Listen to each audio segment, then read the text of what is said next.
Hello friends, welcome my YouTube education channel. आज हम लोग रसायन शास्त्र में दैनिक जीवन में ऑक्सीकरण और अवकरण के प्रभाव को देखेंगे। पिछले क्लास में ऑक्सीकरण और अवकरण अभिक्रिया क्या होती है इसके बारे में विस्तृत चर्चा किए थे और एग्जाम्पल के सहायता से उसको समझने की कोशिश किए थे। लेकिन दैनिक जीवन में ऑक्सीकरण और अवकरण के क्या प्रभाव होते हैं इस चीज़ को देखेंगे हम, है ना। दैनिक जीवन में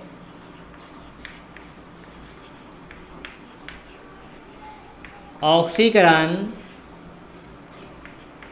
एवं अवकरण के प्रभाव। दैनिक जीवन मतलब हमारी जो डेली लाइफ है, रोज़ की ज़िंदगी है, उसमें ऑक्सीकरण और अवकरण जो अभिक्रियाएँ होती है उसके क्या प्रभाव है इसके कुछ एग्जाम्पलों को हम देखते हैं। जैसे पहला है संक्षारण। क्या है? संक्षारण, है ना। संक्षारण में क्या होता है कि ये जो ऑक्सीकरण या अवकरण अभिक्रियाएँ होती है ना, तो कुछ ऐसे पदार्थ होते हैं जिसके ऊपरी परत चमकीले होते हैं और ये अभिक्रिया के बाद उसकी ऊपरी परत को ये नष्ट कर देता है, मतलब उसकी चमक को ख़त्म है। संक्षारण का मतलब होता है कि किसी चीज़ को धीरे धीरे नष्ट कर देना, संक्षय कर देना, है ना। जैसे अगर हम लोहे को खुली हवा में छोड़ते हैं तो वह ऑक्सीजन से अभिक्रिया करके ऑक्सीकृत हो जाता है, मतलब यहाँ पे ऑक्सीकरण अभिक्रिया होता है और जंग जो होते हैं वो भुरभुरे होते हैं जिससे धीरे धीरे लोहा का क्षय होने लगता है ना।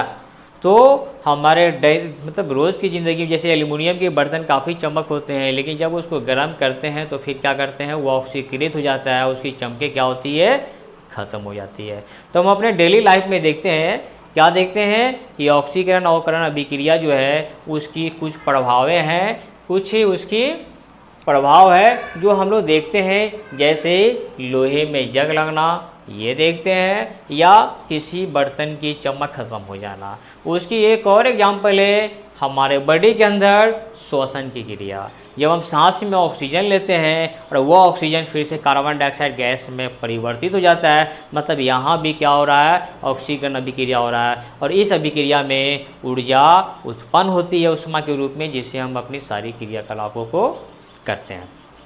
दूसरा इसका एग्जाम्पल है अप्रिय गंध, है ना। विकृत गंधिता या अप्रिय गंध। क्या है दूसरा? विकृत गंधिता या अप्रिय गंध, है ना। इस अप्रिय का मतलब ऐसा गंध जो सहनशील न हो, मतलब ऐसा गंध जिसको हम बर्दाश्त नहीं करते, है ना, जिसको हम बुरा समझते हैं, मतलब खराब गंध, या इसको बदबू भी कर सकते हैं। तो जब कोई तेलीय या वसा युक्त भोज्य पदार्थ होता है और उसको हम वायु में लंबे समय तक खुले छोड़ देते हैं तो वो क्या करता है, वायु के ऑक्सीजन से विक्रिया करता है और विक्रिया के पश्चात वो ऑक्सीकृत हो जाता है, जिसके उसकी गंध में बदलाव होता है और वो गंध अप्रिय नहीं, मतलब वो बदबू हो जाता है। इसी को हम विकृत गंधिता या अप्रिय गंध वाले भोज्य पदार्थ कहते हैं। तो भोज्य पदार्थों को अप्रिय गंध से बचाने क्या करते हैं, उसको पैक करते हैं। मतलब जब वो डिब्बा बंद होगा तो उसमें क्या होगा, सील होने की वजह से ऑक्सीजन नहीं मिल पाएगा और ऑक्सीजन नहीं मिलने से उसका ऑक्सीकृत नहीं होगा और जब ऑक्सीकृत नहीं होगा तो उसका इस्तेमाल हम लंबे समय तक करेंगे। जैसे इसको हम ऐसे भी समझ सकते हैं, कोई वसा या तेलीय पदार्थ है ना, तेलीय पदार्थ है, और ये क्या कर ले, जब लंबे समय तक खुली छोड़ देंगे तो ये ऑक्सीजन से अभिक्रिया करके क्या हो जाएगा, ऑक्सीकृत हो जाएगा। क्या हो जाएगा, ऑक्सीकृत हो जाएगा। और जब ये ऑक्सीकृत हो जाएगा तो फिर अब इसका जो गंध होगा वह गंध अप्रिय हो जाएगा। कैसा हो जाएगा, गंध अप्रिय, मतलब बुरा गंध हो जाएगा, उसकी टेस्ट भी बदल जाएंगे। लेकिन इसको इससे बचाने के लिए हम क्या करते हैं कि उसको पैक करते हैं, सील करते हैं, ताकि ऑक्सीजन की आपूर्ति न हो और वो ऑक्सीजन से ऑक्सीकृत नहीं हो पाए।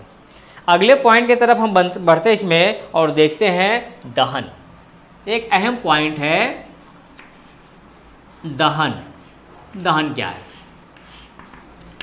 तो जब हम किसी पदार्थ को जलाते हैं और वो पदार्थ जलने लगता है तो जलने की इसी क्रिया को दहन करते हैं। किसी भी पदार्थ को जब हम जलाते हैं, चाहे वो लकड़ी हो, कागज़ हो, कोयला हो, पेट्रोलियम पदार्थ हो, किसी पदार्थ को जब जलाएंगे वो जलने लगता है तो जलने की इसी क्रिया को दहन कहते हैं। और उसी को हम इस तरह से भी परिभाषित कर सकते हैं कि दहन वो रासायनिक प्रक्रिया है जिसमें ईंधन के या किसी पदार्थ के जलने से ऊष्मा उत्पन्न होती है और उत्पन्न ऊष्मा उस अभिक्रिया को चालू रखने के लिए पर्याप्त होता है। मतलब दहन एक ऐसी रासायनिक अभिक्रिया है जिसमें किसी पदार्थ के जलने से, कौन सी पदार्थ, दहनशील पदार्थ, कौन सी पदार्थ, दहनशील पदार्थ। तो दहन एक ऐसी रासायनिक अभिक्रिया है जिसमें किसी दहनशील पदार्थ के जलने से ऊष्मा उत्पन्न होती है और वह ऊष्मा उस अभिक्रिया को चालू रखने के लिए पर्याप्त होता है।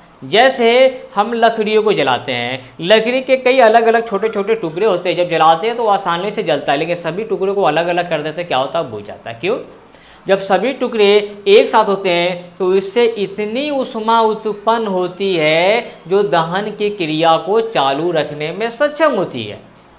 लेकिन जब अलग अलग कर देते हैं तो उनकी ऊष्माएं भी बढ़ जाती है। अब ऊष्मा का मान इतना नहीं रह पाता जो अभिक्रिया को चालू रखने में सक्षम हो और वह अभिक्रिया बंद हो जाती है। तो आमतौर पे दहन को हम ऐसे समझ सकते हैं कि जब किसी पदार्थ को हम जलाते हैं और पदार्थ जब जलता है तो पदार्थ के जलने की जो क्रिया होती है वही क्रिया क्या होती है, दहन। और उसको हम ऐसे भी परिभाषित कर सकते हैं, दहन वह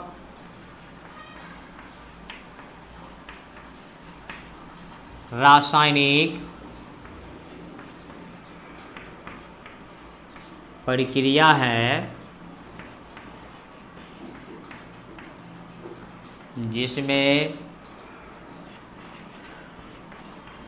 किसी पदार्थ के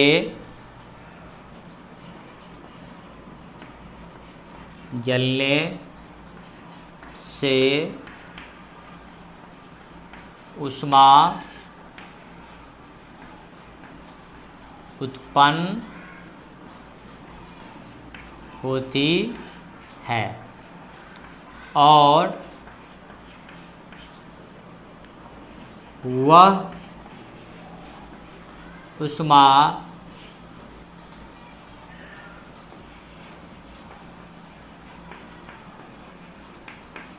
अभिक्रिया को चालू रखने के लिए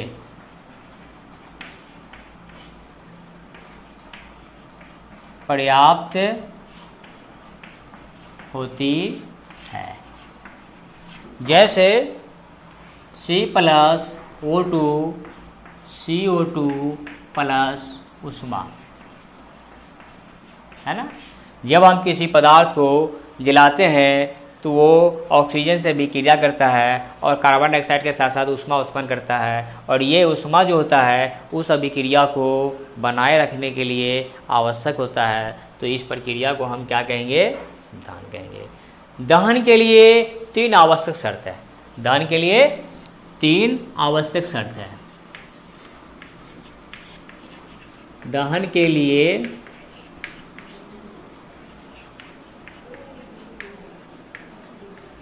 आवश्यक शर्त। एक नंबर में है दहनशील। दहनशील पदार्थ की उपस्थिति। मतलब हम ऐसे पदार्थ को जलाएंगे जो दहनशील हो, मतलब जलने वाला हो, मतलब ईंधन हो, जैसे लकड़ी, कोयला, पेट्रोल वगैरह। अब हम ऐसे पदार्थ को जलाने लगे जो दहनशील नहीं है, जैसे ईंट पत्थर को जलाने लगे तो क्या उसमें दहन की क्रिया होंगी? नहीं होगी, क्योंकि वो अज्वलनशील है, ज्वलनशील नहीं है, मतलब जलने वाला पदार्थ नहीं है।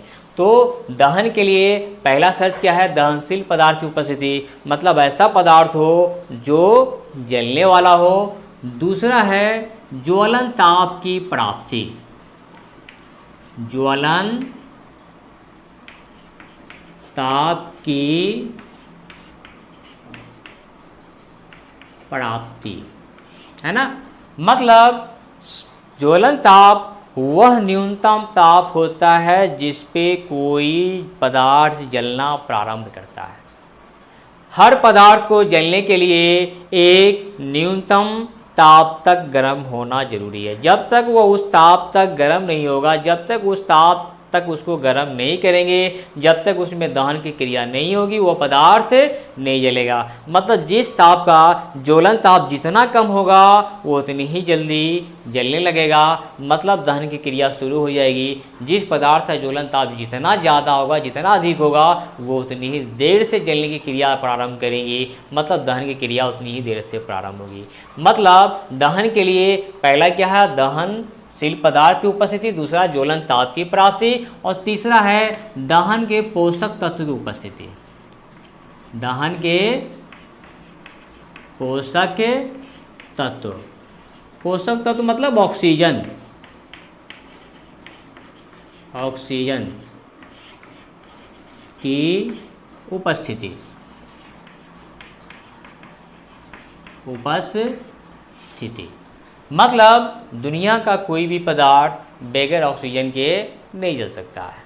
ऑक्सीजन खुद तो दहनशील नहीं है, लेकिन बगैर ऑक्सीजन के दहन की क्रिया होगी भी नहीं। मतलब जब भी दहन की क्रिया होगी तो उसके लिए ये तीन शर्तों का होना आवश्यक है: दहनशील पदार्थ की उपस्थिति, ज्वलन ताप की प्राप्ति, और दहन के पोषक तत्वों की उपस्थिति, मतलब ऑक्सीजन की उपस्थिति। अब देखते हैं दहन के प्रकार। दहन के प्रकार, दहन की क्रिया जो होते हैं वो चार प्रकार के होते हैं। पहला होता है द्रुत दहन। क्या होता है द्रुत दहन? द्रुत दहन क्या होता है कि इसमें ऊष्मा और प्रकाश बहुत ही कम समय में उत्पन्न होता है। जैसे लकड़ी को जलाते हैं, लकड़ी जलने लगता है, ऊष्मा प्रकाश उत्पन्न कर दिया। कागज़ को जलाते हैं, कागज़ जलता है, ऊष्मा प्रकाश उत्पन्न करता है। पेट्रोलियम को जलाते हैं, वो जलता है, उसमें प्रकाश उत्पन्न करता है। तो ये दहन की जो एग्जाम्पल है, ये दहन की जो क्रिया भी बताया, ये कौन सी दहन? द्रुत दहन। क्योंकि द्रुत दहन में ऊष्मा और प्रकाश बहुत ही अल्प समय में उत्पन्न होती है, मतलब कम समय में उत्पन्न होती है। जैसे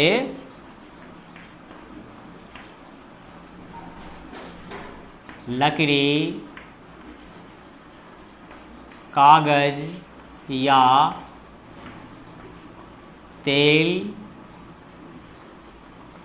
आदि का जलना, है ना। दूसरा है मंद दहन। मंद दहन नाम से ही क्लियर है, मंद दहन। मंद मतलब धीमा, मतलब धीमी गति से होने वाली कोई प्रक्रिया। मंद दहन, दहन की ऐसी प्रक्रिया जो बहुत धीमी गति से होती है और इसमें सिर्फ ऊष्मा उत्पन्न होती है, प्रकाश नहीं। जैसे लोहे में जंग लगना।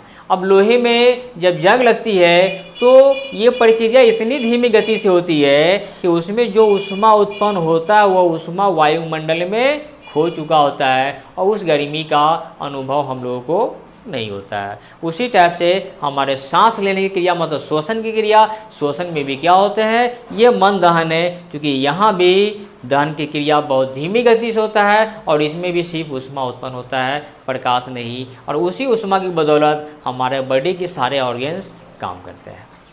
तो मंद दहन क्या हो जाएंगे, लोहे में जंग लगना, लोहे में जंग लगना, श्वसन की क्रिया, श्वसन की क्रिया है ना। क्योंकि द्रुत दहन में क्या है, ऊष्मा प्रकाश कम समय में उत्पन्न होती है, मंद दहन में दहन की क्रिया धीमी गति से होती है, इसमें सिर्फ ऊष्मा उत्पन्न होता है। तीसरा है स्वतः दहन, स्वतः दहन, यहाँ भी नाम से ही क्लियर है।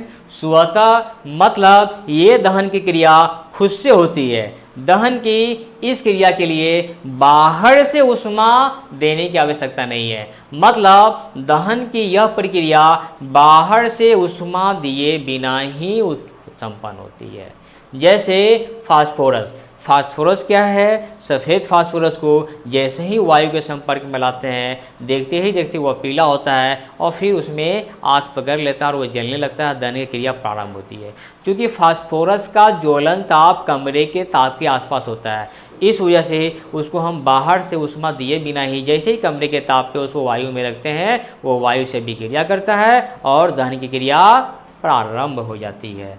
तो इसमें क्या हो जाएंगे, फास्फोरस है ना का जलना। और चौथा है विस्फोटक दहन, विस्फोटक दहन, यहाँ भी नाम से ही क्लियर होता है। विस्फोट मतलब ये दहन की क्रिया विस्फोट के साथ होती है, विस्फोट के साथ होने के साथ साथ ऊष्मा और प्रकाश उत्पन्न करती है। जैसे पटाखे, पटाखे में जब विस्फोट होते हैं तभी ऊष्मा और प्रकाश उत्पन्न होती है ना। बम का फटना, यहाँ भी विस्फोट होते हैं और उस विस्फोट के बाद ही ऊष्मा प्रकाश उत्पन्न होते हैं। तो यहाँ पे पटाखे का उड़ना फटना या बम का फटना ये विस्फोटक दहन हो जाएंगे। पटाखे या बम का फटना। तो हम लोगों ने क्या देखा, दहन के 4 प्रकार, द्रुत दहन, मंद दहन, स्वतः दहन, विस्फोट दहन। द्रुत दहन क्या है, इसमें ऊष्मा प्रकाश बहुत कम समय में उत्पन्न होती है। मंद दहन, दहन की क्रिया काफ़ी धीमी गति से होता है, इसमें सिर्फ ऊष्मा उत्पन्न होता है। स्वतः दहन, ये दहन क्रिया बाहर से ऊष्मा दिए बिना ही उत्पन्न होती है। और विस्फोटक दहन विस्फोट के साथ ऊष्मा प्रकाश उत्पन्न करती है, मतलब यह दहन की क्रिया विस्फोट के साथ होती है। तो इस प्रकार हम लोगों ने देखा दहन की 4 प्रकार होते हैं। लास्ट पॉइंट एक है ज्वाला। ज्वाला, ज्वाला क्या है, तो जलते हुए गैसीय क्षेत्र को ज्वाला कहते हैं। इसको हम ऐसे भी देख सकते हैं, मान लेते हैं ये हमारा कोई कैंडल है और ये ज्वाला है। ये ज्वाला जो होते हैं ये इसके 4 भाग होते हैं। कितने भाग होते हैं, 4 भाग होते हैं। तो ये ज्वाला दरअसल क्या है, जलते हुए गैसीय जो क्षेत्र है, इसी गैसीय क्षेत्र को हम ज्वाला कहते हैं। इसकी और विस्तार से चर्चा अगले क्लास में हम देखेंगे। अगले क्लास में हम लोग पढ़ेंगे अम्ल, भस्म और लवण के विषय में। दोस्तों, अगर आपने हमारा चैनल अभी तक सब्सक्राइब नहीं किया है तो सब्सक्राइब करें, लाइक करें, शेयर करें। फिर मिलते हैं अगले क्लास में।